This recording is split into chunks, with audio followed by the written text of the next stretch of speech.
భారతీయులు గత కొద్ది రోజులుగా గ్యాస్ కష్టాలను అనుభవిస్తున్నారు. మరి ఇప్పుడు ఆ గ్యాస్ కష్టాలు తీరబోతున్నాయని చెప్పాలి. మరి ప్రపంచ ఇంధన వాహక మార్గాల్లో కీలకమైనటువంటి హార్ముజ్ జలసంధి ఘర్షణల మధ్య భారత నౌకాదళ శివాలిక్ విజయవంతంగా అడ్డంకులను అధిగమించింది. మరికొన్ని గంటల్లో గుజరాత్ ముంద్రా పోర్టుకు చేరుకోబోతుంది. మరి ఈ నౌకలో 40 నుంచి 46 వేల మెట్రిక్ టన్నుల ధృవీకృత పెట్రోలియం గ్యాస్ ఎల్పిజి లోడ్ ఉంది.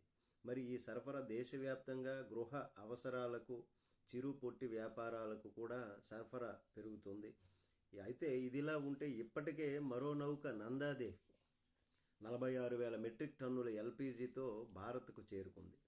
భారత నౌకాదళం పూర్తి ఎస్కార్ట్ అందించింది. మరి జలాంతర్గా మార్గాలలో ఉన్నటువంటి సమస్యలను నివారించింది. మరి ఈ రెండు లోడ్లు కలిపి 90,000 టన్నుల ఎల్పిజి తీసుకొస్తున్నాయి.